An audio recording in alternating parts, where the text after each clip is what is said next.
Shalom Bapak Ibu. Puji Tuhan, saya ucapkan terima kasih untuk Bapak Ibu Gembala. Bisa dipanggil Pak Andris dan Ibu Bugem ya, Ibu Rani ya. Wah, ini satu hal yang luar biasa. Kalau di luar mimbar kita panggilnya Koko Cici, Bapak Ibu. Tapi karena ini berada di atas mimbar di gereja, maka saya harus respect kepada beliau sebagai Bapak dan Ibu Gembala daripada Bapak Ibu Saudara sekalian. Suatu hal yang luar biasa kalau hari ini saya dan istri dan juga ada adik saya paling bontot di sini, kami bisa hadir di tempat ini. Saya percaya semua tidak ada yang kebetulan. Amin. Kami dari Cirebon, Bapak Ibu. Jadi dulu memang kami tinggal di Jakarta dan kita sempat tetanggaan karena gereja saya di Beleza. Dan saya tinggal di Pos Pengumben, di apartemen Pos Pengumben situ. Tapi pada waktu bulan Oktober tahun 2019 ya, tahun 2019 Tuhan memanggil kami. Ada satu panggilan khusus, kami harus tinggalkan kota Jakarta dan kami pindah ke satu kota yang namanya kota Cirebon, Bapak Ibu. Itu satu hal yang luar biasa yang kami alami bersama dengan Tuhan. Karena pada waktu di Jakarta itu kami dalam keadaan yang sangat baik, diberkati Tuhan, pelayanan juga sangat baik-baik saja. Tetapi beberapa bulan sebelum keberangkatan kami memang Tuhan secara jelas bicara kepada kami untuk kami pindah ke kota Cirebon dan juga dikuatkan oleh beberapa pendoa. Pendoanya bukan di gereja saya sendiri Bapak Ibu, tapi dari gereja yang berbeda. Dan poinnya sama, intinya Tuhan mau supaya kami berdua ini tinggalkan kota ini, masuk dalam rencana Tuhan, pindah ke Cirebon dan kita melihat setelah 1,5 tahun tinggal di sana memang Tuhan luar biasa. Dulu mungkin waktu kita pindah itu kita nggak ngerti, tangisan tetap ada, kekecewaan itu ada, kekesalan tetap ada gitu. Tetapi setelah 1,5 tahun ini pada waktu hari apa kita berangkat ke Jakarta ya, Rabu ya.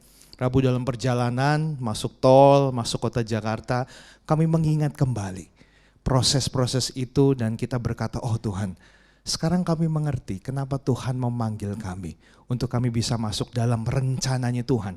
Karena kami ini milik Tuhan. Dan saat ini kami mengerti bahwa Tuhanlah yang memelihara kami.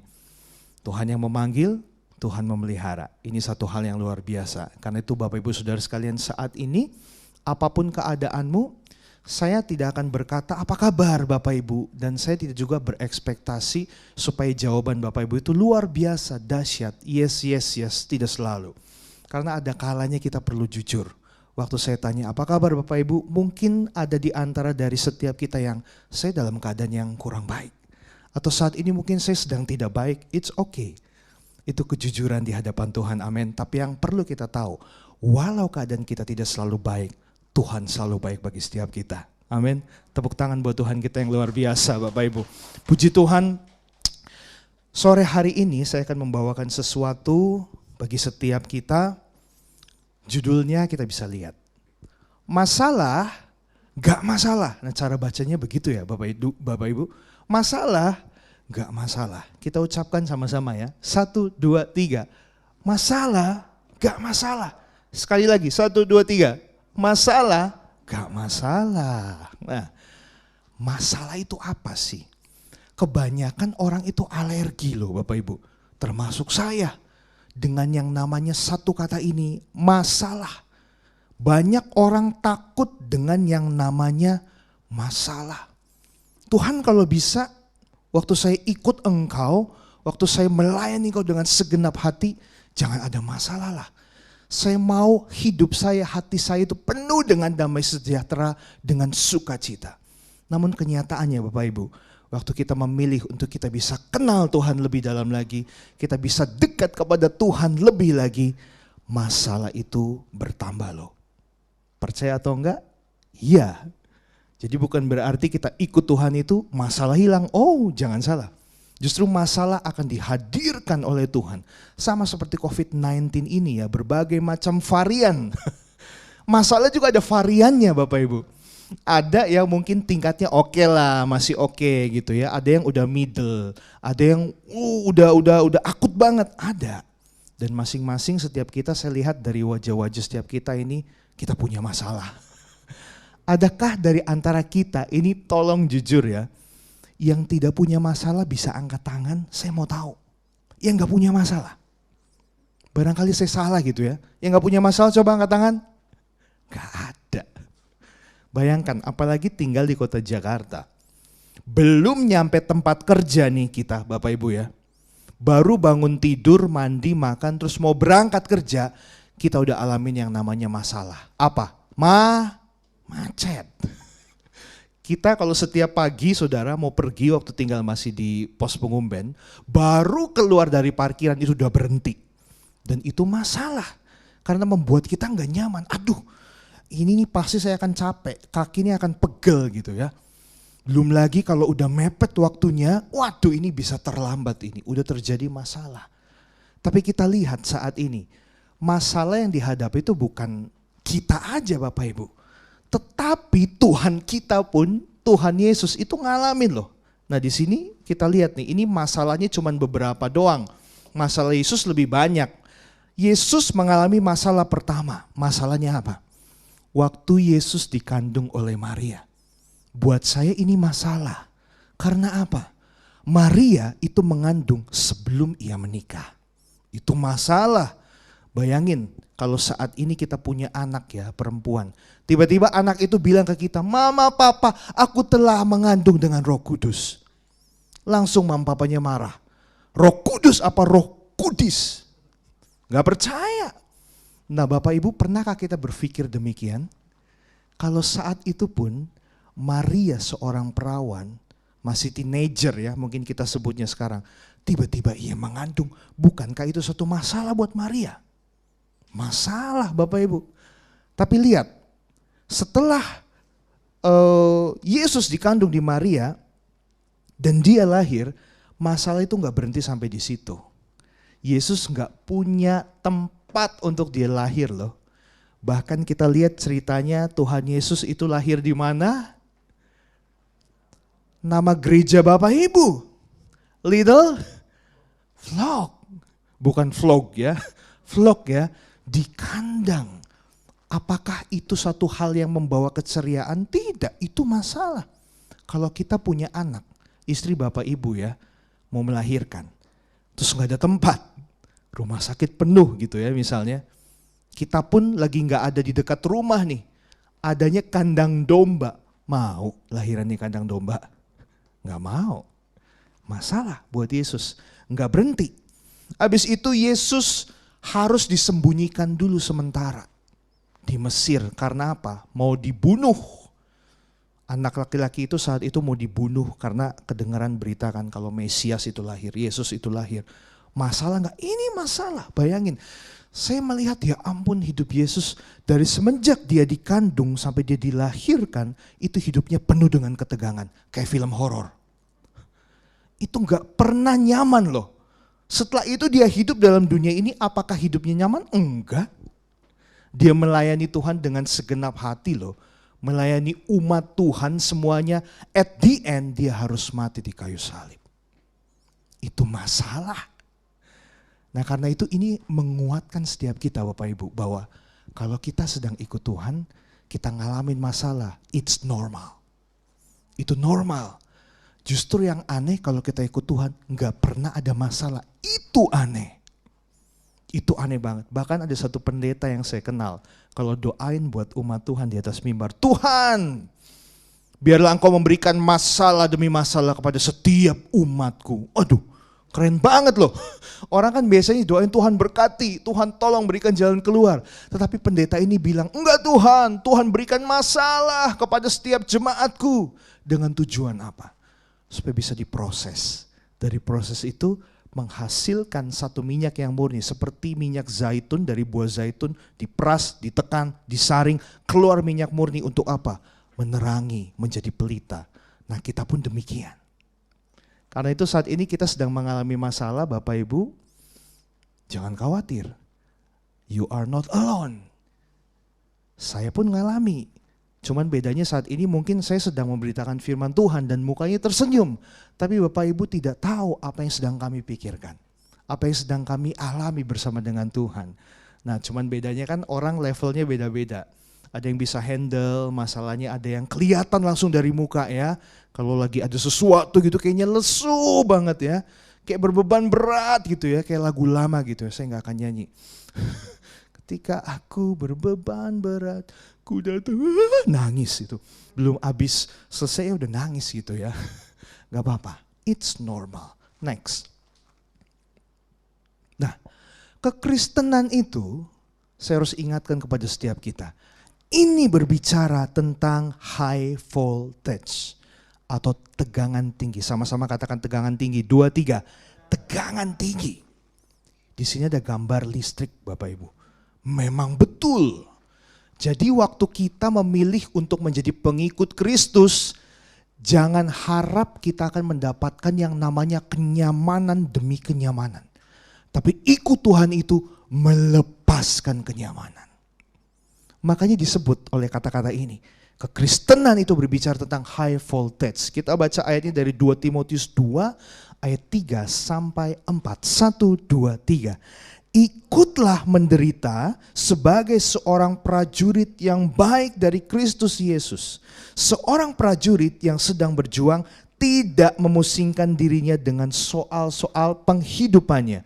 Supaya dengan demikian ia berkenan kepada komandannya. Jadi firman Tuhan ini jelas buat kita.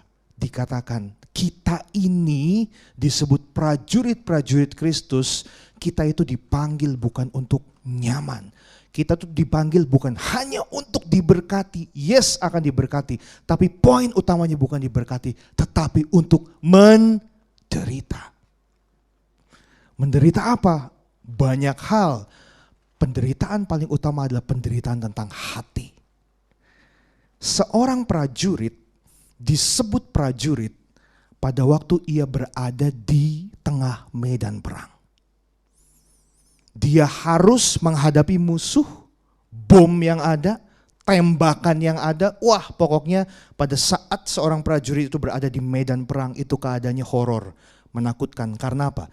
Dia harus menjaga dirinya supaya dia bisa tetap oke, tidak kena serangan dari musuh, dan dia membawa nama negaranya. Bayangkan, disebut prajurit. Tetapi pada waktu seorang prajurit tidak sedang berperang, prajurit itu lagi nongkrong mungkin di warung kopi, dia nggak disebut sebagai prajurit. Disebut namanya doang. Misalnya siapa? Bejo gitu ya. Ya Mas Bejo. Karena dia sedang tidak berperang Bapak Ibu. Nah kalau kita mau disebut sebagai prajurit, kita sudah seharusnya kita berperang dalam hidup ini. Ini arena kehidupan kita. Berperangnya apa? Hati. Makanya kan ada orang yang bilang, ikut Tuhan itu, melayani Tuhan itu, jangan baper lah, jangan baper-baper lah. Sedikit-sedikit baper, sedikit-sedikit baper. Baper kok sedikit-sedikit. Kadang-kala kalau di dalam pelayanan tuh begitu. Justru saya melihat pekerjaan di sekuler itu kadang-kala mentalnya masih lebih kuat loh Bapak Ibu. Tapi saya temukan di dalam pelayanan gitu ya. Ya ampun masalah perkara kecil doang gitu ya. Gak disalamin, gak diapa, langsung. Gak seneng gitu ya, sakit hati, gak ke gereja. Aduh saya percaya Tuhan sedih loh. Lihat kita tuh kayak anak-anak. Ya karena ini, kita ini gak patut disebut sebagai prajurit kalau kita masih gampang tersinggung. Gampang marah. Dikasih tanggung jawab tapi gak bisa menyelesaikan tanggung jawab itu dengan baik. Tuhan sedih. Jadi jangan GR jadi orang Kristen dan langsung akan masuk surga. Jangan GR. Tuhan sendiri mengatakan loh, pintunya sempit. Artinya susah. Memang gak mudah. Tetapi susah bukan berarti gak ada yang bisa masuk. Ada, gak banyak. Tapi biarlah kita jadi orang yang mungkin gak banyak itu. Tapi kita bisa masuk sana. Ketemu sama Tuhan. Amin. Kembali lagi ke ayat ini. Menderita. Prajurit berjuang. Manusia dari awal sudah didesain sama Tuhan untuk menjadi makhluk yang berjuang. Berjuang. Sama seperti Adam dan Hawa, apakah mereka tidak berjuang? Saudara bisa bayangkan, waktu dunia diciptakan sama Tuhan, semuanya itu belum punya nama. Binatang-binatang yang ada belum punya nama. Disuruh kasih nama siapa? Adam sama Hawa, bukankah itu sebuah perjuangan? Waduh, berjuang loh Bapak Ibu. Ya salahnya memang mereka melawan ketetapan Tuhan, sehingga jatuh dalam dosa. Dan dampaknya sampai saat ini kepada setiap kita. Tapi Tuhan itu baik. Kita diciptakan, kita saat ini gambar dan rupa kita ini rusak nih karena dosa. Tapi Dia tidak tinggalkan kita. Dia kirimkan Adam kedua, Tuhan Yesus, sebagai panutan kita, teladan kita. Dia ngasih tahu jalannya begini loh kepada Bapa. Dan hal itulah yang saat ini, hari-hari ini kita sedang alami bersama-sama. Mau disempurnakan bersama dengan Tuhan, amin. Amin. Enggak mudah, saya katakan. Tetapi bukan perkara susah atau gampang, mau atau enggak. Kalau mau, bersama dengan Roh Tuhan, kita bisa. Amin. Next slide. Yang jadi pertanyaannya, saat ini kita berpikir sama-sama, jawab dalam hati. Kira-kira apakah yang menjadi masalah utama kita saat ini? Di tengah ini ada tulisan apa? Pandemi. Saya sebut bukan pandemi, ganti. Bukan pandemik tapi akademik. Kalau akademik itu berbicara tentang pendidikan.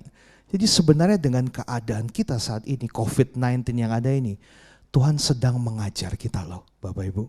Sadar atau enggak? Makanya ini mohon maaf ini karena live di YouTube juga ya. Tidak, oh enggak, oke. Aman lah ya. Saya bukan anti kepada orang-orang yang bilang untuk menentang COVID atau menghardik COVID.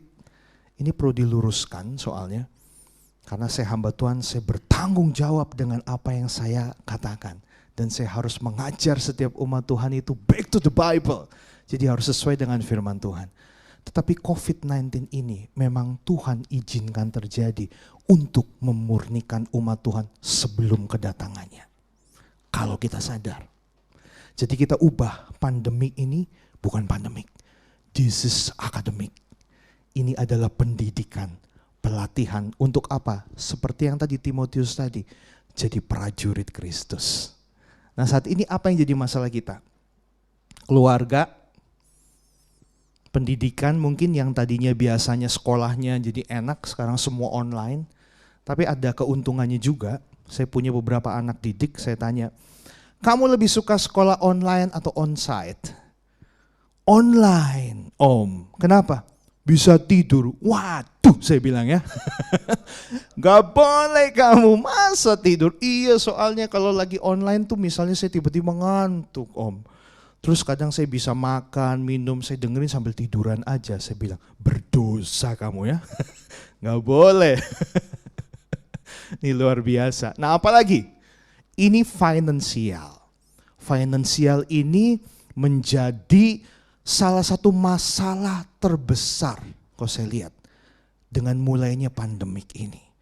Karena beberapa teman kami mereka punya usaha tutup Bapak Ibu. Karena pandemik ini. Omsetnya turun. Nggak bisa nutup untuk cash flow-nya. Akhirnya terpaksa tutup. Dan ada banyak juga orang-orang yang akhirnya diberhentikan di PHK. Karena perusahaannya tidak bisa beroperasi lagi seperti normal. Orang punya uang, mereka lebih memilih untuk bisa mengeluarkan uangnya untuk makan, betul? Untuk melanjutkan kehidupannya dibanding untuk membeli ini, itu, dan lain sebagainya. Tapi saya perhatikan mal-mal saat ini mulai tutup. Orang Jakarta, orang Medan lagi ya. Orang Jakarta, orang Indonesia itu ternyata kaya-kaya loh. Jadi dalam keadaan begini saya lihat tetap aja orang belanja aja gitu ya. Banyak banget gitu, makan, restoran penuh gitu ya. Kalau kami dalam keadaan begini agak ngeri. Jadi lebih baik menjaga. Walaupun sudah divaksin, tapi bukan berarti dengan vaksin ini saudara langsung 100% kebal. Enggak. Vaksin itu cuma salah satu cara untuk mengurangi resiko kalau kita terpapar. Tetapi bukan berarti kita bebas tidak terpapar, kita bisa terpapar. Ada beberapa teman kami yang sudah divaksin tetap kena. Yang kedua, jadi makanya kita harus tetap jaga-jaga prokes. Baik lagi ke masalah ini. Masalah apa yang sedang dihadapi? Pelayanan. Orang yang biasanya dulu pelayanannya banyak, schedule-nya banyak. Tiba-tiba semua off, betul? Online, waduh, ada tuh yang curhat ke saya, aduh, saya hidup cuma dari pelayanan, dari PK, dari khotbah, dari memimpin pujian, Tapi sekarang semua online, waduh saya nggak punya uang sama sekali. Masalah Bapak Ibu. Habis itu apa lagi? Relationship. Ini banyak juga. Relationship itu luas banget. Suami istri, orang tua dan anak, bahkan hubungan gembala dengan jemaat, para pengerja, teman, kerabat, dalam pekerjaan, sahabat, wah banyak sekali. Jadi sangat kompleks banget dalam kehidupan kita ini. Tetapi saat ini yang sedang kita hadapi, masalah paling besar adalah tentang pandemi ini. Jadi saat ini saya ingin mengingatkan bagi Bapak Ibu Saudara sekalian bahwa pandemi ini ada. Tuhan izinkan dan kita harus bersahabat dengan pandemi ini. Justru dari pandemi ini kita dimurnikan seperti saya katakan tadi. Amin. Next. Lihat. Ini ada orang lagi diapain? Bukan lagi makan Bapak Ibu, ini lagi vaksin, betul? Siapa yang udah divaksin? Saya mau tahu. Oke, mostly udah ya, saya juga udah. Pada waktu kita divaksin, tentu ada efek dalam tubuh kita, betul? Yang lemes bisa angkat tangan, waktu habis divaksin. Oke. Yang ngantuk? Oke. Yang pengen makan terus, ini ada loh, bener loh. Ada ya? Wih, serius.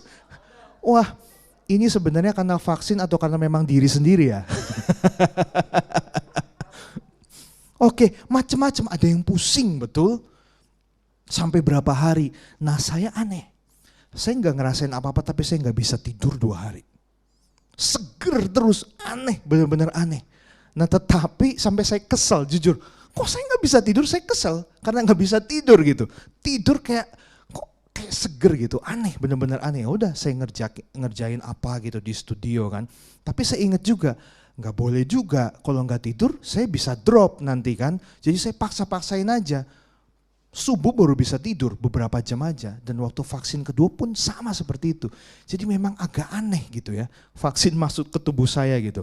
Nah perhatikan baik-baik Bapak Ibu dari gambar ini. Saya ibaratkan vaksin ini adalah masalah. Masalah itu secara sengaja Tuhan izinkan masuk dalam hidup kita dengan satu tujuan loh. Ada orang yang setelah divaksin efeknya menjadi buruk karena tergantung dari kondisi tubuhnya, betul? Bahkan sampai menyebabkan kematian. Tetapi itu memang presentasinya sedikit. Yang lebih banyak waktu divaksin maka imunitas tubuhnya akan bertambah dan dia akan semakin resisten atau kebal dengan yang namanya COVID-19, betul? Itu keuntungannya. Nah perhatikan baik-baik, saya anggap vaksin ini adalah masalah. Waktu masalah itu masuk dalam hidup kita, Tuhan izinkan terjadi. Kadangkala ada banyak efek yang terjadi dalam hidup kita. Khawatir, betul? Cemas, takut, marah, kecewa, bingung. Itu efek-efeknya. Tetapi biarlah sama seperti vaksin ini Bapak Ibu. Jangan biarkan efek itu terlalu lama. Yang harus kita lakukan adalah apa? Memperkuat iman kita. Dengan cara apa? Kalau setelah divaksin kan istirahat harus cukup. Makan makanan harus yang sehat, betul? Konsumsi berbagai macam multivitamin. Bahkan dikatakan ada dokter kemarin saya lihat ya ngirim lucu gitu. Makan yang enak-enak gitu ya. Nah itu disuruh makan yang enak-enak, makan banyak supaya badannya kuat. Nah di dalam keadaan kita pada waktu masalah itu masuk Tuhan izinkan terjadi. Jangan diam Bapak Ibu. Tapi perkuat iman kita ini lewat apa? Firman Tuhan.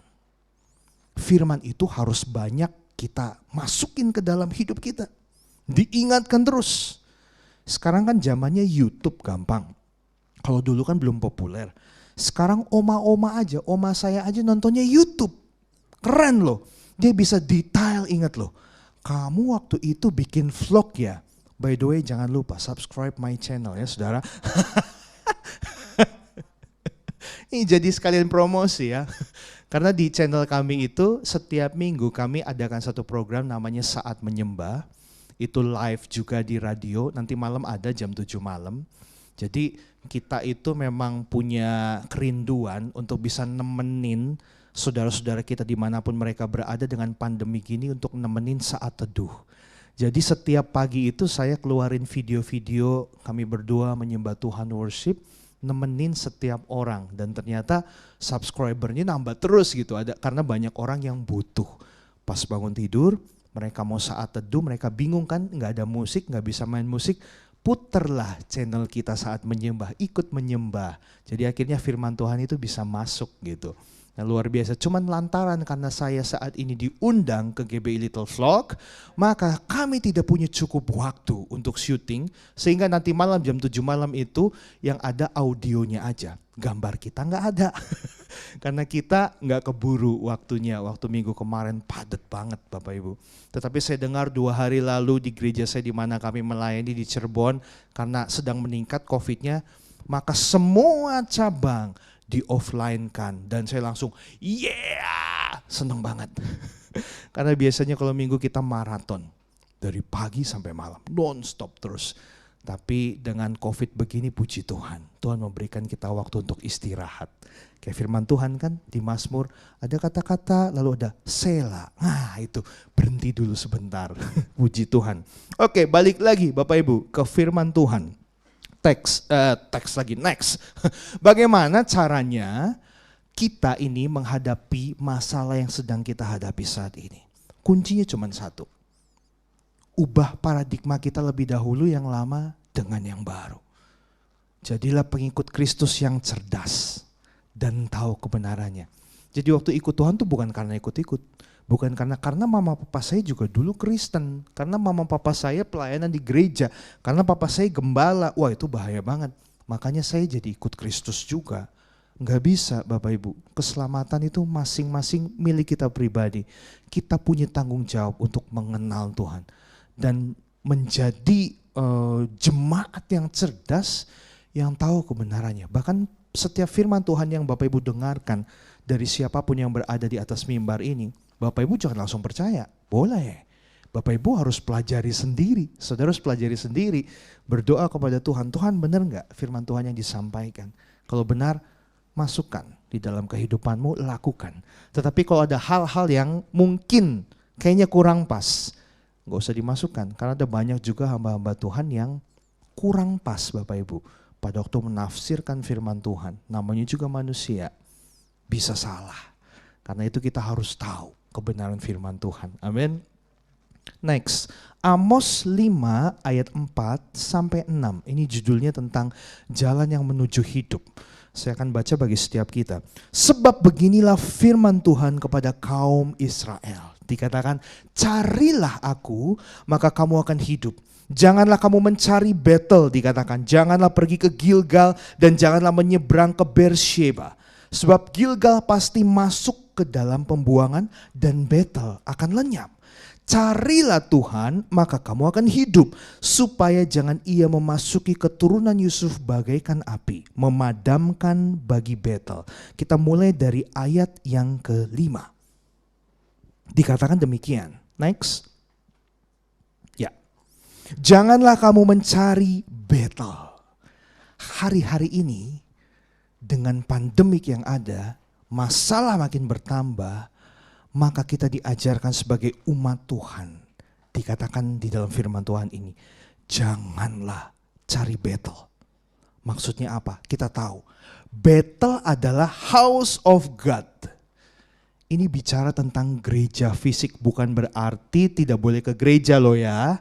Perhatikan baik-baik kata-kata saya ya.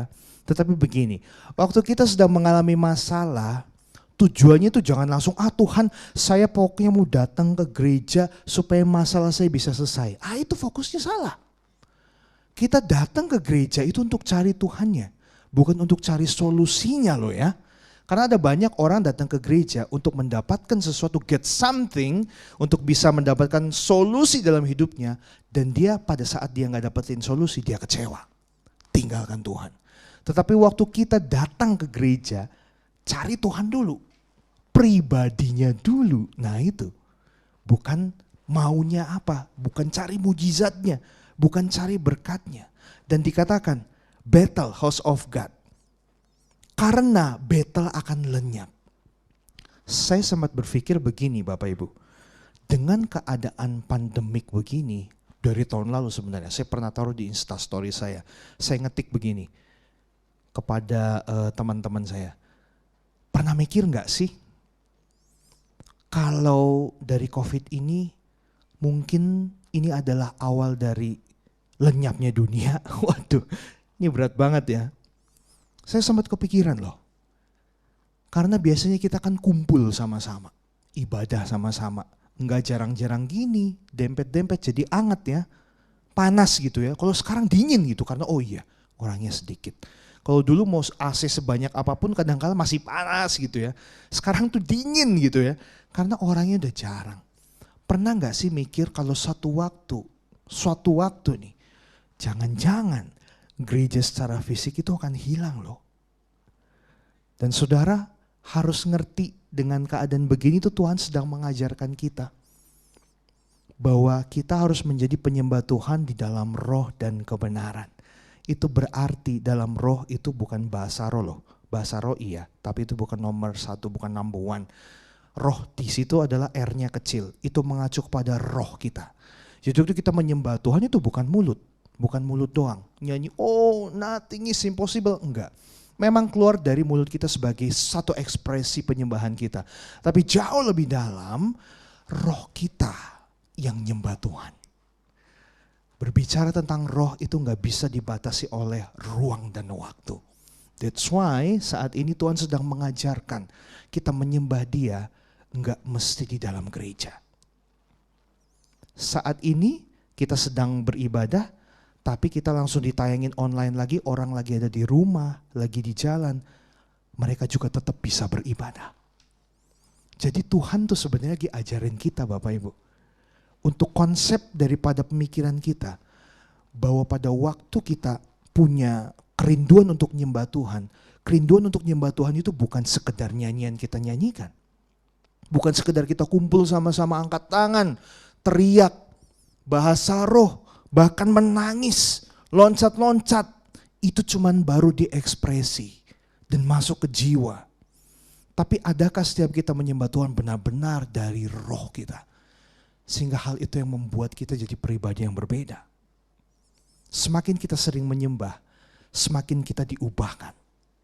Watak kita, tabiat kita, karakter kita. Kalau kita sering menyembah Tuhan dikatakan, tapi kita enggak pernah berubah, atau makin parah, yang jadi pertanyaan, Anda menyembah siapa? Nah itu Bapak Ibu. Saya sadari hal itu. Oh Tuhan, ayat ini ternyata menjelaskan tentang ini. Bahwa kita nih jangan mengkotak-kotakan penyembahan Tuhan tuh harus di satu gereja. Tapi bukan berarti gak boleh ke gereja, harus datang. Kalau sama seperti ini, dan saya dengar minggu depan akan online. Karena situasi sedang tidak memungkinkan. Enggak apa-apa. Mau di gereja, mau online, mau di rumah, Tuhan tetap hadir. Kita mau beribadah, kita mau menyembah Tuhan, tetap bisa. Dimanapun kita berada. Saya sering sekali, Bapak Ibu, pada waktu saya masih tinggal di Jakarta, hari-hari kami juga cukup padat. Satu hari misalnya pagi harus pelayanan di kantor-kantor. Setelah itu saya harus masuk ke studio. Karena saya pegang studio, rekaman, sorenya saya gak sempat pulang. Saya langsung ngajar lagi pergi ke gereja. Jadi gede di jalan Bapak Ibu. Nah kadangkala pada waktu saya sendiri, di tol tuh paling sering sekali. Terus saya lagi nyetir, saya ingat kebaikan Tuhan. Nyanyi, bermazmur, saya bisa nangis loh. Bener-bener nangisnya itu deras.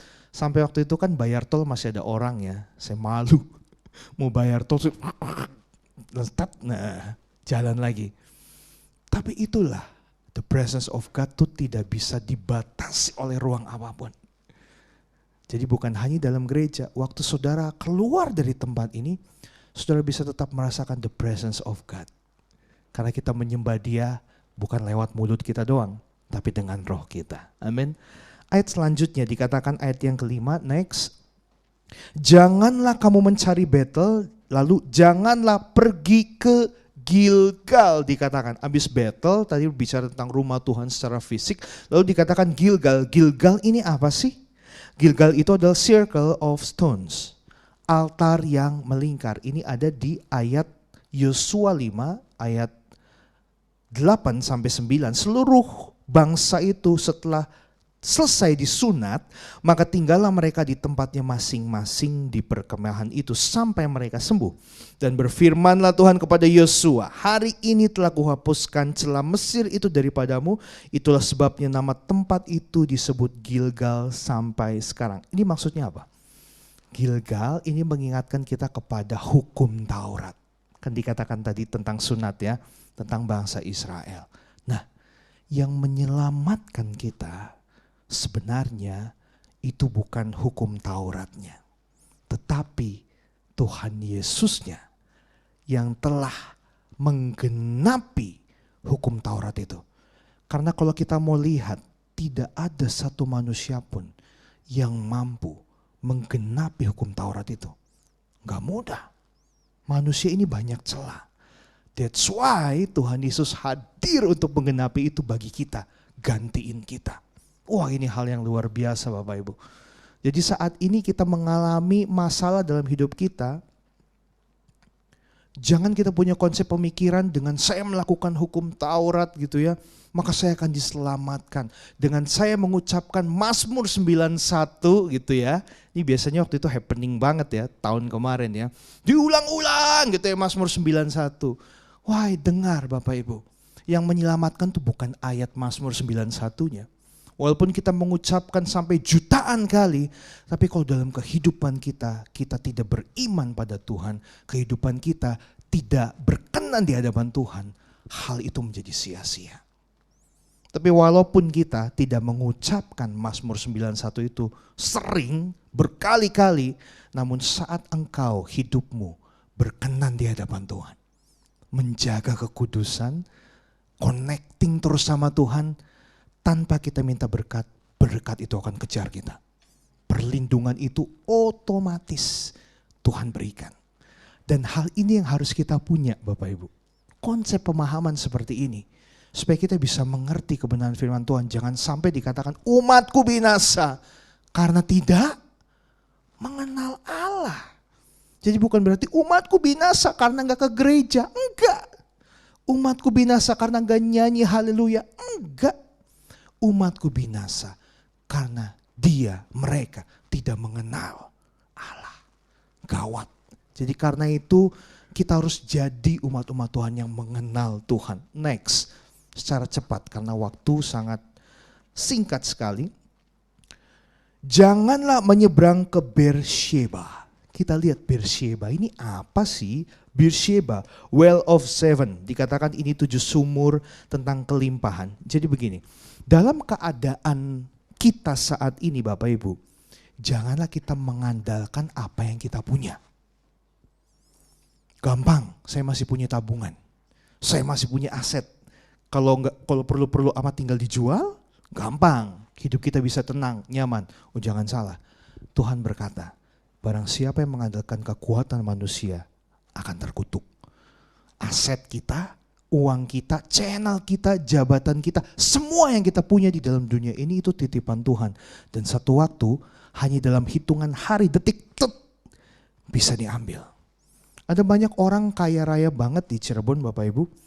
Tapi mereka akhirnya kekayaannya habis dalam waktu yang sangat singkat. Karena apa? Menderita penyakit-penyakit.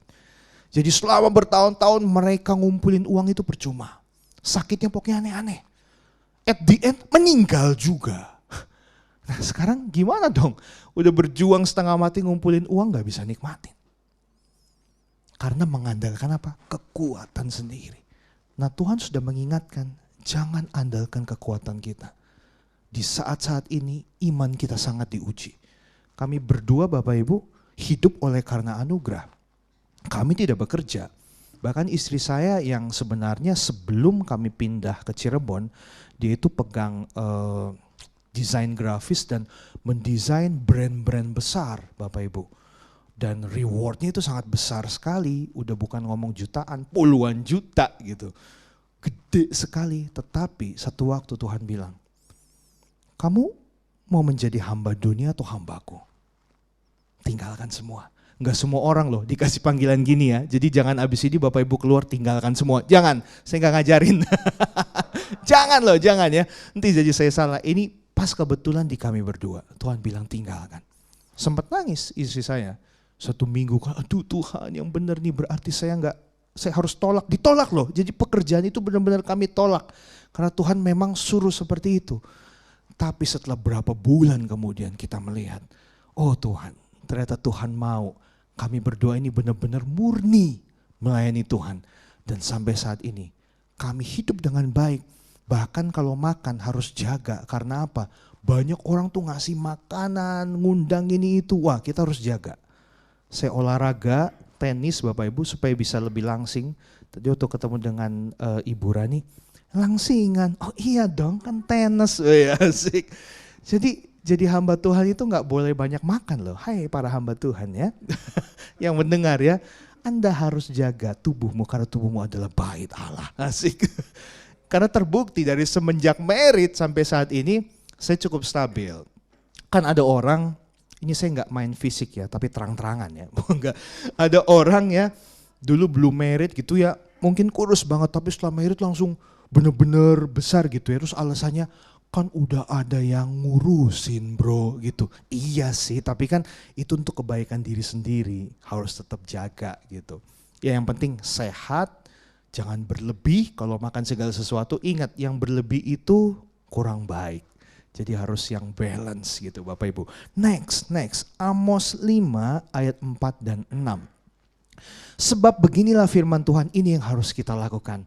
Kaum Israel, sebab beginilah firman Tuhan kepada kaum GBI Little Flock di tempat ini ya. Carilah aku, maka kamu akan hidup. Carilah Tuhan, maka kamu akan hidup. Diulang sampai 2 kali. Lalu saya kepo, carilah, ini artinya apa sih Tuhan? Nyari doang gitu? Enggak, ternyata di bahasa aslinya itu dikatakan daras. To search, dikatakan to seek, to examine, to investigate. Nah, jadi kita setiap umat Tuhan itu bukan hanya sekedar datang ke gereja. Tapi kita juga harus apa? Mengalami Tuhan. Kita harus cari tahu, kepoin Tuhan. Investigate. Firman Tuhan ini ngomong begini, kenapa begini ya? Nah saya harus baca. Sekarang tuh gampang banget Bapak Ibu, nggak usah bawa Alkitab gede yang buat nimpuk orang itu bisa pingsan gitu ya. Ini cukup dengan HP ataupun seperti ya iPad kayak gini itu kita udah bisa banyak dapat informasi. Hanya dengan settingan daripada internet. Jadi nggak ada alasan untuk kita tuh nggak belajar firman Tuhan Bapak Ibu. Kita harus belajar. Biar jadi umat yang cerdas, yang gak gampang dibawa ke kanan ke kiri dengan pengajaran yang gak jelas. Tapi kita harus punya kemantapan firman Tuhan, kebenaran firman Tuhan itu yang kita miliki. Saya katakan begini, jangan pernah bangga untuk memposting hal-hal dari pendeta-pendeta besar. Oh iya pendeta ini ngomong ini, ngomong ini. Ya iya itu kan pendeta itu yang dapat, bukan elo. Tapi banggalah kalau engkau bisa dapatkan sesuatu langsung dari Tuhan. Fresh from the heaven. Bukan di oven ya, itu roti ya. From the heaven. Caranya gimana? Bisa. Doa Tuhan. Hari ini saya mau belajar ini. Gak usah banyak-banyak 5 pasal, gak usah. 1 pasal aja dulu. Minta Roh Kudus please bukakan pengetahuan. Baca. Konsisten. Bicara sama Tuhan, ini maksudnya apa Tuhan? Tolong membuat saya mengerti. Itu biasanya Tuhan akan bukakan banyak hal. Dan disitulah saudara harusnya berbangga saat engkau mendapatkan kebenaran itu sendiri secara murni. Dan saat ini semua umat Tuhan harus diajar hal ini. Mempersiapkan diri sebelum apa? Kedatangan Tuhan. Karena Tuhan berkata, masih adakah iman di bumi ini pada waktu aku datang? Iman berbicara tentang apa? Ketetapan hati kita. Pengetahuan kita akan Tuhan itu sampai sejauh mana. Jangan hanya jadi umat Tuhan yang mau mujizatnya Tuhan saja, berkatnya Tuhan saja. Tapi jadilah pribadi umat Tuhan yang kenal Tuhan secara dalam. Saya undang pemain musik. Mencari dikatakan penjelasannya, mengejar, bertanya kepada Tuhan, meminta, menyelidiki, mengetahui firman-Nya secara benar dan melakukannya. Pada waktu kami menikah Bapak Ibu, tentu kita berdua ini sebagai suami dan istri, akhirnya kami bisa saling mengenal luar dalam. Bisa tahu segalanya, bahkan saya bisa hafal apa yang istri saya suka dan apa yang ia tidak suka. Biasanya yang istri saya suka adalah minuman-minuman yang manis. Kata-kata yang manis.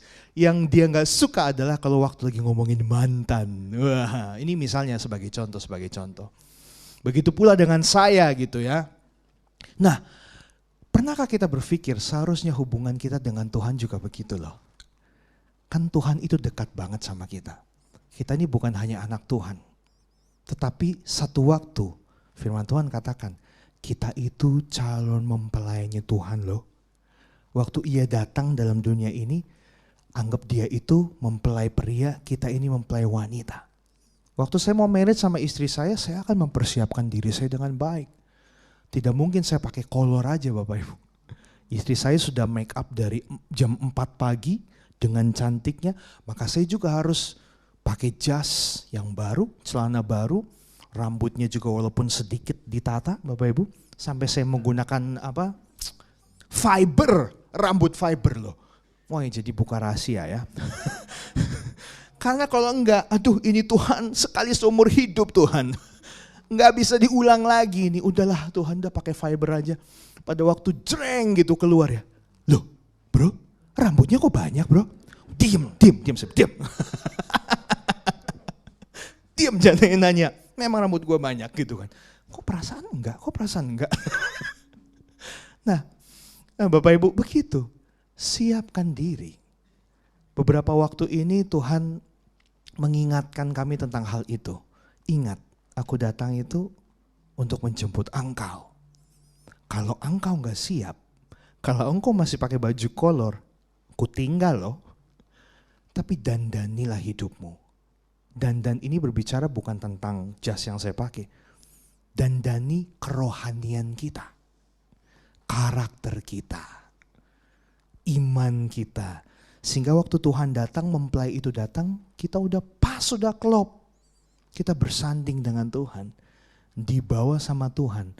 Dan tinggal selama-lamanya bersama dengan Dia. Amin. Pada waktu mempersiapkan firman Tuhan, Bapak Ibu, waktu itu saya dan istri sedang makan di meja makan. Terus biasanya kita kok di meja makan tuh selalu ngomongin entah itu masalah gereja ataupun firman Tuhan. Tiba-tiba waktu lagi kita membicarakan tentang mempelai Tuhan, muncul melodi-melodi. Tuhan kasih yang saya bilang, diam, tunggu sebentar. Saya dapat melodi. Nah kalau begitu saya gak boleh diganggu. Saya langsung ke studio. Rekam di HP biasanya. Dan habis itu saya bergumul, Tuhan, ini lagu darimu. Baru refnya doang nih Tuhan. Awalnya belum ini Tuhan, gimana Tuhan? Berdoa, dia bilang, berdoa. Jam 3 pagi itu. Dapat awalnya. Dan komplit lagunya. Judulnya Bersamamu Selamanya. Setelah saya dengar, saya kasih dengar ke istri saya kan, dia nangis. Lagi makan loh, coba kamu dengar, udah komplit dapat lu gitu. Kenapa nangis? Gila, Tuhan keren banget dia bilang. Indah banget, mengingatkan kita bahwa kita ini harus jadi umat Tuhan yang selalu rindu akan kedatangannya Dia. Sembari rindu kita persiapkan diri kita. Pendeta sebelah bilangnya, bukan sebelah sini, maksudnya sebelah bilang. Jangan betah-betah tinggal di dunia. Kita itu akhir hidupnya tuh bukan di sini. Kita tuh cuman sementara di dunia. Tapi satu waktunya harus pulang ke sana. Ini sama Tuhan. Tinggal sama Tuhan. Nah karena itu jangan terlalu kita memikirkan dunia banget. Apapun masalah yang sedang kita hadapi saat ini, sama-sama kita mau belajar, Kita merelakan semuanya biar terjadi. Yang penting kita minta kekuatan dari Tuhan, kita bisa menjalani kehidupan kita masing-masing. Amin.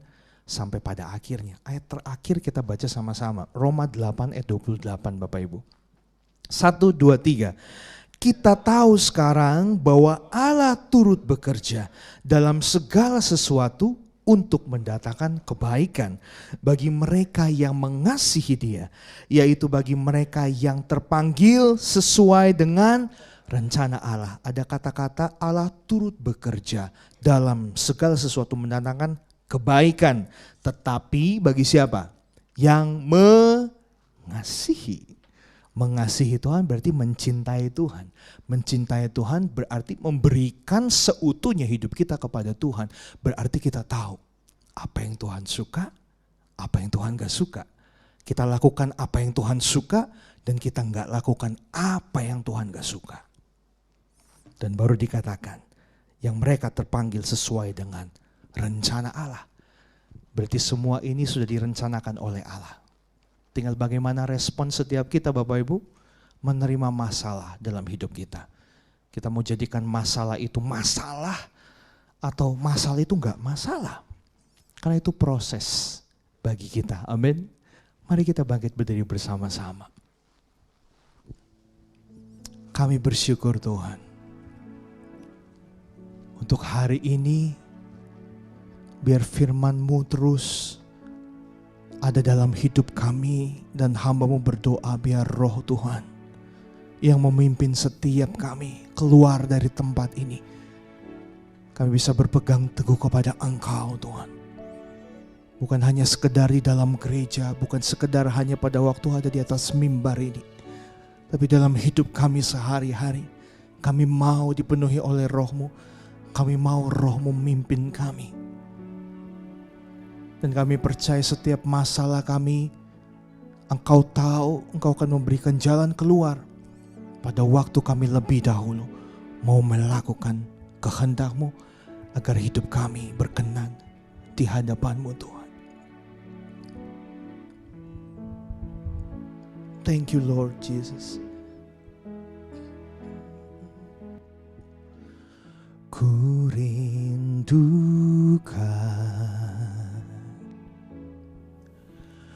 hadir-Mu dalam hidupku. Ku rindu mengenal-Mu lebih dalam kepadamu, menantikan kedatangan-Mu.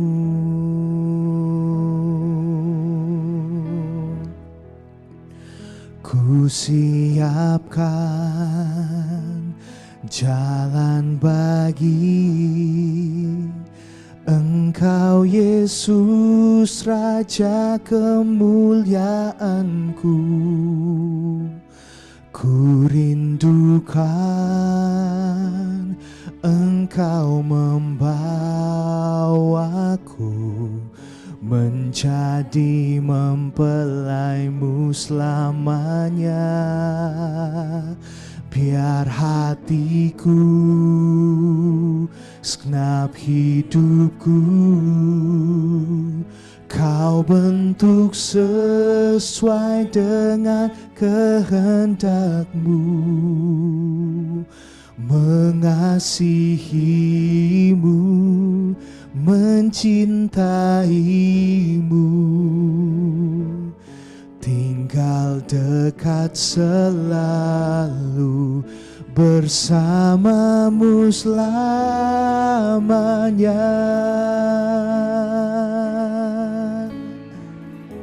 Kita belajar pujian ini dari awal. Ku rindukan Tuhan. Ku rindukan hadir-Mu, hadir-Mu dalam hidupku. Amin. Ku rindu mengenal-Mu lebih dalam, lebih dalam kepadamu, menantikan kedatanganmu. Ku siapkan jalan bagi Engkau Yesus, Raja kemuliaanku. Amin. Ku rindukan Engkau membawaku menjadi mempelaimu selamanya. Oh, biar hatiku, segenap hidupku Kau bentuk sesuai dengan kehendak-Mu. Amin. Mengasihimu, mencintaimu, tinggal dekat selalu Tuhan, tinggal dekat selalu, bersamamu selamanya. Mari angkat tanganmu sama-sama pada Tuhan, katakan ku siapkan jalan bagi Engkau Yesus, Raja kemuliaanku. Amin. Ku rindukan Engkau membawaku menjadi mempelaimu selamanya. Oh, biar hatiku, segenap hidupku Kau bentuk sesuai dengan kehendak-Mu. Mengasihi, mencintaimu Tuhan, mencintaimu, tinggal dekat selalu, bersamamu selamanya. Sekali lagi katakan, ku siapkan jalan bagimu Tuhan. Ku siapkan jalan bagi Engkau Yesus, Raja kemuliaanku. Amin. Kami rindukan Kau Tuhan. Kan Engkau menjadi mempelaimu, menjadi mempelaimu selamanya. Biar hatiku, segenap hidupku Kau bentuk sesuai dengan kehendak-Mu. Mengasihimu, mencintaimu, tinggal dekat selalu, bersamamu selamanya. Katakan, mengasihimu, mencintaimu Tuhan. Mengasihimu, mencintaimu, mengasihimu,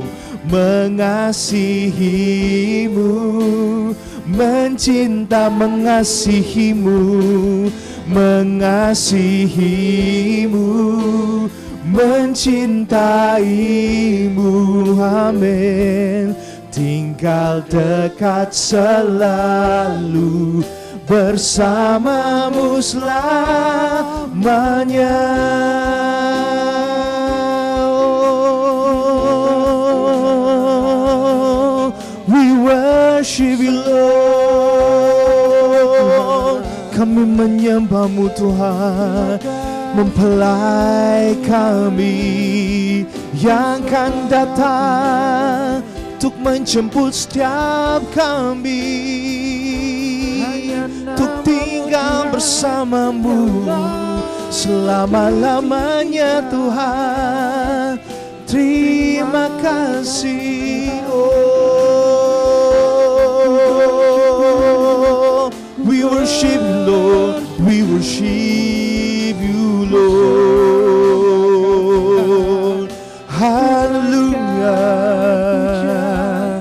Haleluya. Kami menyembah-Mu Tuhan, kami muliakan nama-Mu Tuhan. Kami persembahkan seluruh hidup kami untuk Kau proses Tuhan, menjadi seperti yang Kau inginkan, menjadi seperti yang Kau idamkan, Yesus.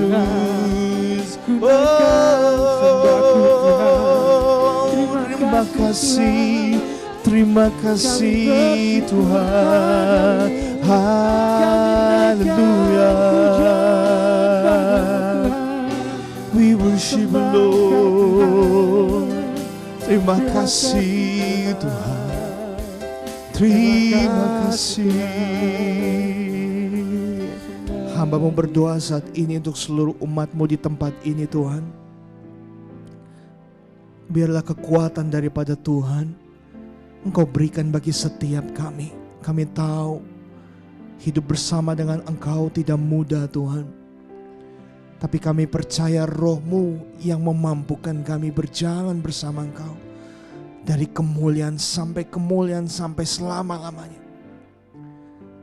Dan biarlah iman kami tetap teguh di dalam Engkau. Sampai Engkau datang menjemput kami. Kami mau terus setia. Kami mau terus dibentuk jadi bejana yang indah.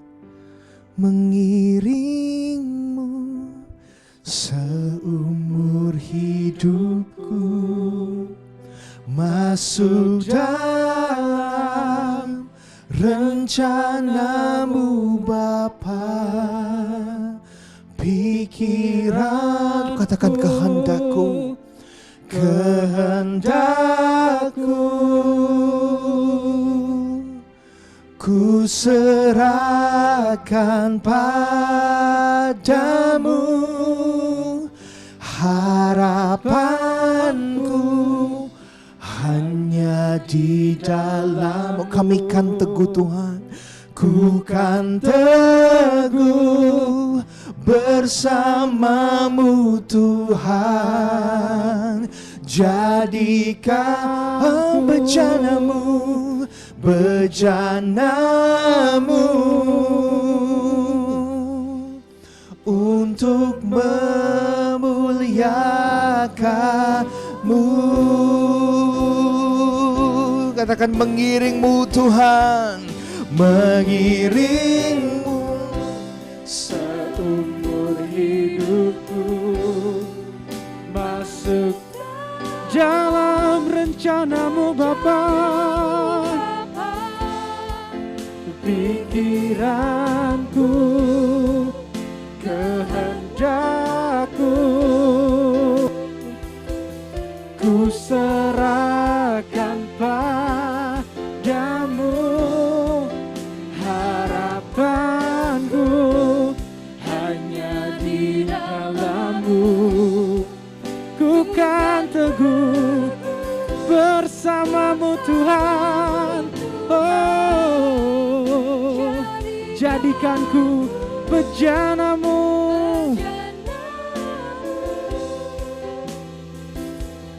untuk memuliakan-Mu. Jadikan ku bejana-Mu Tuhan untuk memuliakan-Mu. Tepuk tangan untuk Tuhan kita.